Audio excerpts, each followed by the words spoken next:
Good morning. Welcome to Morning Brief. കഴിഞ്ഞ ദിവസം മാർക്കറ്റിൽ നല്ലൊരു സെൽ ഓഫാണ് നമുക്ക് ഉണ്ടായത്.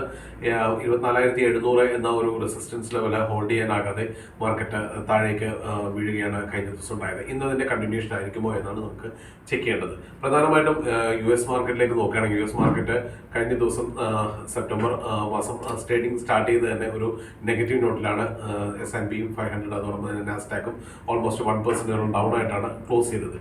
പ്രധാനപ്പെട്ട ഒരു കൺസേൺ എന്ന് പറയുന്നത് താരിഫ് ഡീലുകൾ ഇല്ലീഗലാണ് എന്ന US കോർട്ടിന്റെ ഒരു സ്റ്റേറ്റ്മെന്റ് വന്നത് US എക്കണോമിയെ ബാധിക്കുന്നുണ്ട്. അതോടൊപ്പം തന്നെ ഡോളറിന്റെ മൂല്യം നല്ല രീതിയിൽ തകർച്ച നേരിടുന്നുണ്ട്. അതിന്റെ ഫലമായിട്ട് ഗോൾഡിന്റെ പ്രൈസിലെല്ലാം കഴിഞ്ഞ ദിവസങ്ങളിലെല്ലാം നല്ലൊരു മുന്നേറ്റം തന്നെയാണ് കാണുന്നത്.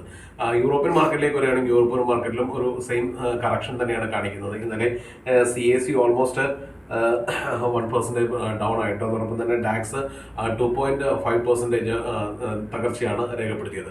ഏഷ്യൻ മാർക്കറ്റിലേക്ക് വരികയാണെങ്കിൽ ഇന്ന് ഏഷ്യൻ മാർക്കറ്റിലും സമാന രീതിയിലുള്ള നെഗറ്റീവ് സെന്റിമെന്റ്സിലാണ് ട്രേഡിംഗ് നടന്നുകൊണ്ടിരിക്കുന്നത്. ഓൾമോസ്റ്റ് എല്ലാ ഏഷ്യൻ ഇൻഡേസസുകളെല്ലാം തന്നെ ഫ്ലാറ്റ് ടു നെഗറ്റീവ് നോട്ടിലാണ് ട്രേഡ് ചെയ്യുന്നത്. വലിയ കറക്ഷൻ യാതൊരു ഇൻഡേസസിൽ ഇല്ല എങ്കിൽ കൂടി എല്ലാം ഒരു ഫ്ലാറ്റ് നോട്ടിൽ തന്നെ, ഒരു നെഗറ്റീവ് നോട്ടിൽ തന്നെയാണ് ട്രേഡ് ചെയ്യുന്നത്.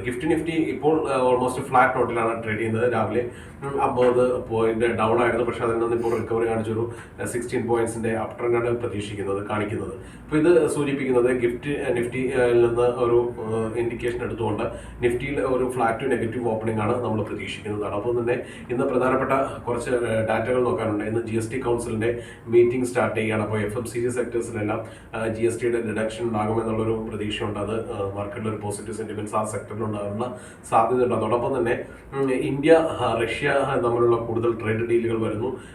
കുറച്ച് മിസൈലുകൾ കരാറുകളാകുന്നു. അതോടൊപ്പം തന്നെ കുറഞ്ഞ റേറ്റുകളിൽ റഷ്യൻ ഓയിലുകൾ ഇമ്പോർട്ട് ചെയ്യാനുള്ള ഡീലുകൾ വരുന്നുണ്ട്. ഇതെല്ലാം തന്നെ ഇന്ത്യ റഷ്യ ഡീലുകൾ വരുന്നത് US കൂടുതൽ ചൊടിപ്പിക്കും എന്നുള്ളതും യാഥാർത്ഥ്യമാണ്. അത്തരത്തിൽ ട്രേഡ് താരിഫിനെ കുറിച്ചിട്ട് തന്നെ റിഫ്ലക്ഷൻസ് അതിലുണ്ടാകും. ഇത്തരത്തിലുള്ള സെന്റിമെന്റ്സിലൂടെയൊക്കെയാണ് ഇന്ന് മാർക്കറ്റ് നിൽക്കുന്നത്. തീർച്ചയായിട്ടും മാർക്കറ്റിൽ ഒരു നെഗറ്റീവ് സെന്റിമെന്റ്സ് ആണ് നമ്മൾ പ്രതീക്ഷിക്കുന്നത്. ഏവർക്കും ഇതിനുള്ള ഒരു കോഷ്യൽ ട്രേഡിംഗ് ഡേ തന്നെ നമ്മൾ എടുക്കേണ്ടതുണ്ട്.